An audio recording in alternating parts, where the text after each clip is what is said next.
ನಮಸ್ತೆ ಸ್ನೇಹಿತರೆ, ಜಾಗತಿಕ ಪ್ರಪಂಚಕ್ಕೆ ನಿಮಗೆಲ್ಲ ಸ್ವಾಗತ. ನಮ್ಮ ಕನ್ನಡ ಚಿತ್ರರಂಗದ ಸಮಯ ಸ್ವಲ್ಪನೂ ಸರಿ ಇಲ್ಲ ಅಂತಲೇ ಹೇಳ್ಬೋದು. ಹೌದು, ಕಳೆದ 2-3 ವರ್ಷಗಳಲ್ಲಿ ಕನ್ನಡ ಚಿತ್ರರಂಗದ ಸಾಕಷ್ಟು ಖ್ಯಾತ ನಟನಟಿಯರು ಮತ್ತು ಗಾಯಕರು ಇಹಲೋಕವನ್ನು ತ್ಯಜಿಸಿದ್ದಾರೆ ಅಂತಲೇ ಹೇಳ್ಬೋದು. ಕಳೆದ 2 ತಿಂಗಳುಗಳ ಹಿಂದೆ ಕನ್ನಡದ ಖ್ಯಾತ ನಟಿ ಲೀಲಾವತಿ ಅವರನ್ನು ಕಳೆದುಕೊಂಡ ಕನ್ನಡ ಚಿತ್ರರಂಗ ಈಗ ಕನ್ನಡದ ಇನ್ನೊಬ್ಬ ಖ್ಯಾತ ಹಿರಿಯ ನಟನನ್ನು ಕಳೆದುಕೊಂಡಿದೆ. ಹೌದು, ಕನ್ನಡ ಚಿತ್ರರಂಗದಲ್ಲಿ ತನ್ನದೇ ಆದ ಸಾಧನೆಯನ್ನು ಮಾಡಿದ ಮತ್ತು ದೇಶದ ಉನ್ನತ ಹುದ್ದೆಯಲ್ಲಿ ಜನರ ಸೇವೆಯನ್ನು ಮಾಡಿದ್ದ ಕೆ. ಶಿವರಾಮ್ ಅವರು ನಮ್ಮೆಲ್ಲರನ್ನು ಬಿಟ್ಟು ಹೋಗಿದ್ದಾರೆ. ಕನ್ನಡದ ಹಲವು ಚಿತ್ರಗಳಲ್ಲಿ ನಟನೆ ಮಾಡಿ ಸಾಕಷ್ಟು ಅಭಿಮಾನಿಗಳನ್ನು ಗಳಿಸಿಕೊಂಡಿದ್ದ ಕೆ. ಶಿವರಾಮ್ ಅವರು ಕನ್ನಡದಲ್ಲಿ ಮೊಟ್ಟ ಮೊದಲ ಬಾರಿಗೆ IAS ಪರೀಕ್ಷೆ ಬರೆದು ಪಾಸಾದ ವ್ಯಕ್ತಿ ಎಂದು ಹೇಳಬಹುದು. ಜೀವನದಲ್ಲಿ ಅನೇಕ ಏಳು ಬೀಳುಗಳನ್ನು ಅನುಭವಿಸಿದ ಕೆ. ಶಿವರಾಮ್ ಅವರ ಜೀವನ ಹೇಗಿತ್ತು ಮತ್ತು ಅವರ ವೃತ್ತಿ ಜೀವನ ಹೇಗಿತ್ತು ಅನ್ನೋದರ ಬಗ್ಗೆ ಸಂಪೂರ್ಣ ಮಾಹಿತಿಯನ್ನು ಈ ವಿಡಿಯೋದಲ್ಲಿ ನಾವು ನಿಮಗೆ ತಿಳಿಸ್ಕೊಡ್ತೀವಿ. ಪೂರ್ತಿಯಾಗಿ ವಿಡಿಯೋ ನೋಡಿ ಮತ್ತು ನೀವಿನ್ನು ನಮ್ಮ ಫೇಸ್ಬುಕ್ ಪೇಜ್ ಫಾಲೋ ಮಾಡಿಲ್ಲ ಅಂದರೆ ಈಗಲೇ ಫಾಲೋ ಮಾಡಿ ಹಾಗೂ ನಮ್ಮ ಯೂಟ್ಯೂಬ್ ಚಾನಲ್ ಸಬ್ಸ್ಕ್ರೈಬ್ ಮಾಡಿಲ್ಲ ಅಂದರೆ ಈಗಲೇ ಸಬ್ಸ್ಕ್ರೈಬ್ ಮಾಡಿ. ಕೆ. ಶಿವರಾಮ್ ಅವರು IAS ಅಧಿಕಾರಿಯಾಗಿ ಹಾಗೂ ನಟನಾಗಿ ಎರಡರಲ್ಲೂ ಯಶಸ್ಸನ್ನು ಕಂಡರು. ಇವರನ್ನು ನೋಡಿ ಸಾಕಷ್ಟು ಜನರು ಇವರು ಹೀರೋನ ಎಂದು ಗೇಲಿಯನ್ನು ಕೂಡ ಮಾಡಿದರು.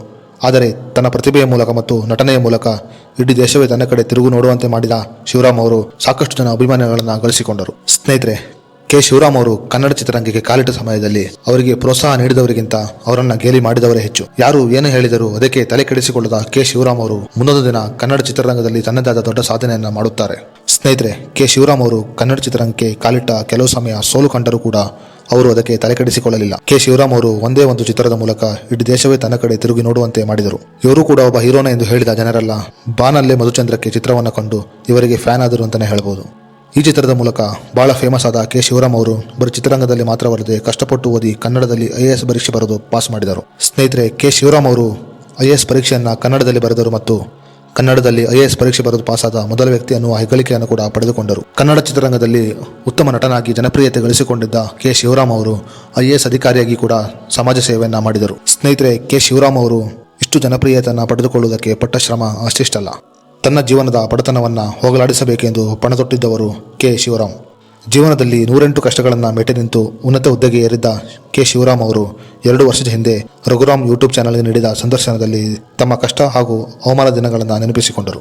ಯೂಟ್ಯೂಬ್ ಚಾನಲ್ಗೆ ಸಂದರ್ಶನ ನೀಡಿದ ಸಮಯದಲ್ಲಿ ಮದುವೆಗೆ ಹೆಣ್ಣು ನೋಡಲು ಹೋದಾಗ ಅವಮಾನ ಎದುರಿಸಿದ ಸಂಗತಿಯನ್ನು ಕೆ. ಶಿವರಾಮ್ ಅವರು ನೆನಪಿಸಿಕೊಂಡರು. ಸಂದರ್ಶನದಲ್ಲಿ ಕೆ. ಶಿವರಾಮ್ ಅವರು 2-3 ಬಾರಿ ಹೆಣ್ಣನ್ನು ತೋರಿಸದೆ ಅವಮಾನ ಮಾಡಿದ್ದನ್ನು ಕೂಡ ಹೇಳಿಕೊಂಡರು. ಸ್ನೇಹಿತರೆ, ಕೆ. ಶಿವರಾಮ್ ಅವರಿಗೆ ಜೀವನದಲ್ಲಿ ಇದ್ದಿದ್ದು 2 ಗುರಿ. ಆ 2 ಗುರಿಯನ್ನು ಈಡೇರಿಸಿಕೊಂಡರು ಅಂತಲೇ ಹೇಳಬಹುದು. ಕೆ. ಶಿವರಾಮ್ ಅವರ ಜೀವನದ ಮೊದಲ ಗುರಿ IAS ಅಧಿಕಾರಿ ಆಗಬೇಕೆನ್ನುವುದು ಮತ್ತು 2ನೇ ಗುರಿ ನಟನಾಗಬೇಕೆನ್ನುವುದು ಆಗಿತ್ತು. ಕೆ. ಶಿವರಾಮ್ ಅವರು IAS ಅಧಿಕಾರಿ ಆಗುವ ಮೊದಲು DYSP ಹುದ್ದೆಗೆ ಆಯ್ಕೆಯಾಗಿದ್ದರು. DYSP ಹುದ್ದೆಗೆ ಆಯ್ಕೆಯಾದ ಸಮಯದಲ್ಲಿ ತನ್ನ ತಾಯಿಯ ಬಳಿ DYSP ಹುದ್ದೆಗೆ ನಾನು ಆಯ್ಕೆ ಆಗಿದ್ದೇನೆ ಎಂದು ಹೇಳಿದಾಗ ಅವರ ತಾಯಿ, ಇದು ಬೇಡ ಮಗ, ನೀನು ಬೇರೆ ಏನೋ ಆಗಬೇಕು ಅಂತ ಹೇಳಿದ್ದೆಯಲ್ಲ, ಅದನ್ನು ಆಗು ಎಂದು ಹೇಳಿದ್ದರು. ಶಿವರಾಮ್ ಅವರ ತಾಯಿಗೆ ಅವರು ಇಷ್ಟಪಟ್ಟ IAS ಅಧಿಕಾರಿಯಾಗಿ ಕೆಲಸಕ್ಕೆ ಹೋಗಬೇಕೆನ್ನುವುದು ಆಸೆಯಾಗಿತ್ತು. ಸ್ನೇಹಿತರೆ, ಕೆ. ಶಿವರಾಮ್ ಅವರು DYSP ಹುದ್ದೆಗೆ ಆಯ್ಕೆ ಆಗುವ ಮೊದಲು ಡಿಗ್ರಿ ಪಾಸ್ ಮಾಡಿಕೊಂಡು MA ಮಾಡಿದ್ದರು. ಆ ಸಮಯದಲ್ಲಿ ಅಮ್ಮನ ಒತ್ತಾಯದ ಮೇರೆಗೆ ಹೆಣ್ಣು ನೋಡಲು ಹೋಗಿದ್ದ ಕೆ. ಶಿವರಾಮ್ ಅವರು ಹೆಣ್ಣಿನ ಮನೆಯಲ್ಲಿ ಅವಮಾನವನ್ನು ಎದುರಿಸಬೇಕಾಯಿತು. ಮದುವೆಗೆ ಹೆಣ್ಣು ನೋಡಲು ಹೋದಾಗ ಅವಮಾನಕ್ಕೆ ಒಳಗಾದ ಕೆ. ಶಿವರಾಮ್ ಯೂಟ್ಯೂಬ್ ಸಂದರ್ಶನದಲ್ಲಿ ತಾನು ಮದುವೆಯಾಗಲು ಹೆಣ್ಣು ನೋಡಲು ಹೋದ ಸಮಯದಲ್ಲಿ ತಾನು ಅನುಭವಿಸಿದ ಕಷ್ಟದ ಬಗ್ಗೆ ಸಂಪೂರ್ಣವಾಗಿ ಹೇಳಿಕೊಂಡರು. ಒಮ್ಮೆ ಹೆಣ್ಣು ನೋಡುವುದಕ್ಕೆ ಹೋದೆವು. ನಮ್ಮ ಮಾವ ಮಂಡ್ಯದಲ್ಲಿ ಹೆಣ್ಣು ನೋಡುವುದಕ್ಕೆ ಕರೆದುಕೊಂಡು ಹೋದರು. ಹೆಣ್ಣಿನ ಮನೆಯಲ್ಲಿ ನನಗೆ ಹೆಣ್ಣಿನ ಮುಖವನ್ನು ತೋರಿಸಲಿಲ್ಲ. ಆಗ ನಾನು ಬರೀ ಡಿಗ್ರಿ ಮಾಡಿದ್ದೆ ಮತ್ತು MA ಅನ್ನು ಕರೆಸ್ಪಾಂಡಿಂಗ್ನಲ್ಲಿ ಮಾಡುತ್ತಿದ್ದೆ. ಅವರು ಇಂಜಿನಿಯರ್, ಡಾಕ್ಟರ್ ಅನ್ನು ನಿರೀಕ್ಷೆ ಮಾಡಿದ್ದರು ಅನಿಸುತ್ತದೆ. ಆ ಸಮಯದಲ್ಲಿ ತಾನು ಅನುಭವಿಸಿದ ಅವಮಾನದ ಬಗ್ಗೆ ಹೇಳಿಕೊಂಡ ಕೆ. ಶಿವರಾಮ್ ಅವರು ಅದನ್ನು ತಮಾಷೆ ಕೂಡ ಮಾಡಿದರು. ಹೆಣ್ಣು ನೋಡುವುದಕ್ಕೆ ಹೋದಾಗ ಅವರಿಗೆ ಇಷ್ಟ ಆಗಿಲ್ಲ ಊಟ ಕೊಡುವುದಿಲ್ಲ. ನನಗೆ ಮೊಟ್ಟೆ ಹಾಕಿ ಊಟ ಕೊಟ್ಟರು. ಮೊಟ್ಟೆ ಹಾಕಿ ಊಟ ಕೊಟ್ಟರೆ ಅವರಿಗೆ ಇಷ್ಟವಿಲ್ಲ ಎಂದು ಅರ್ಥ. ಹೆಣ್ಣಿನ ಮನೆಯವರಿಗೆ ನಾನು ಇಷ್ಟವಿಲ್ಲ ಎಂದು ತಿಳಿದು ವಾಪಸ್ ಬರುವ ಸಮಯದಲ್ಲಿ ನಾನು ಮಾವನಿಗೆ ಹೇಳಿದ್ದೆ, ನನ್ನ ಜೀವನದಲ್ಲಿ ಹೆಣ್ಣು ನೋಡುವುದಕ್ಕೆ ಹೋಗಲ್ಲ, ಅವರೇ ನಮ್ಮನ್ನು ಹುಡುಕಿಕೊಂಡು ಬರಬೇಕು. ಅಲ್ಲಿಯವರೆಗೂ ನಾನು ಮದುವೆ ಆಗಲ್ಲ ಎಂದು ಕೂಡ ಶಪಥವನ್ನು ಮಾಡಿದ್ದೆ. ಆ ದಿನವನ್ನ ಸಂದರ್ಶನದಲ್ಲಿ ನೆನಪಿಸಿಕೊಂಡರು ಕೆ. ಶಿವರಾಮ್ ಅವರು. 2-3 ಜನ ನನಗೆ ಹೆಣ್ಣು ತೋರಿಸಲಿಲ್ಲ. ಒಬ್ಬರಂತೂ ಮುಖಕ್ಕೆ ಮುಖ ಕೊಟ್ಟು ನೋಡಲಿಲ್ಲ. 2-3 ಬಾರಿ ಹೀಗೆ ಆಯಿತು. ಆ ಸಮಯದಲ್ಲಿ ನಾನು ಬಹಳ ಬೇಸರವನ್ನು ಅನುಭವಿಸಿದ್ದೆ. ನಾನು DYSP ಹುದ್ದೆಗೆ ಆಯ್ಕೆಯಾಗುವ ಸಮಯದಲ್ಲಿ ಮುಂದೆ ಪತ್ನಿ ಆಗುವ ಮುಖವನ್ನು ಮೊದಲ ಬಾರಿ ನೋಡಿದೆ. ಆ ಸಮಯದಲ್ಲಿ ಕೂಡ ಆಕೆಯ ಮನೆಯವರು ಏನೂ ಹೇಳಲಿಲ್ಲ. IAS ಅನೌನ್ಸ್ ಆದಾಗ ಫೋನ್ ಮಾಡಿ ಚಿತ್ರ ಬುಕ್ ಮಾಡುವಂತೆ ನಾನು ಹೇಳಿದೆ. ಆ ಸಮಯದಲ್ಲಿ ಅವರು ಖುಷಿಪಟ್ಟರು. ರಾಮನಗರ ಜಿಲ್ಲೆಯ ಬಿಡದಿ ಬಳಿಯ ಹಳ್ಳಿಯೊಂದರಲ್ಲಿ ಬಡ ಕುಟುಂಬದಲ್ಲಿ ಏಪ್ರಿಲ್ 6, 1953ರಂದು ಜನಿಸಿದ ಕೆ. ಶಿವರಾಮ್ ಅವರು 1985ರಲ್ಲಿ KS ಪರೀಕ್ಷೆ ಬರೆದು ಉತ್ತೀರ್ಣರಾದರು. ಆ ಬಳಿಕ ಕನ್ನಡ ಭಾಷೆಯಲ್ಲಿ IAS ಪರೀಕ್ಷೆ ಬರೆದು ತೇರ್ಗಡೆಯಾದ ಮೊದಲ ಭಾರತೀಯ ವ್ಯಕ್ತಿಯನ್ನು ಹೆಗ್ಗಳಿಕೆ ಕೂಡ ಪಾತ್ರರಾದರು. 1993ರ ಇಸ್ವಿಯಲ್ಲಿ ತೆರೆಗೆ ಬಂದ ನಾಗತಿಹಳ್ಳಿ ಚಂದ್ರಶೇಖರ್ ನಿರ್ದೇಶನ ಮಾಡಿದ ಬಾನಲ್ಲೇ ಮಧುಚಂದ್ರಕ್ಕೆ ಸಿನಿಮಾ ಮೂಲಕ ಬಣ್ಣದ ಲೋಕಕ್ಕೆ ಕಾಲಿಟ್ಟರು ಕೆ. ಶಿವರಾಮ್ ಅವರು.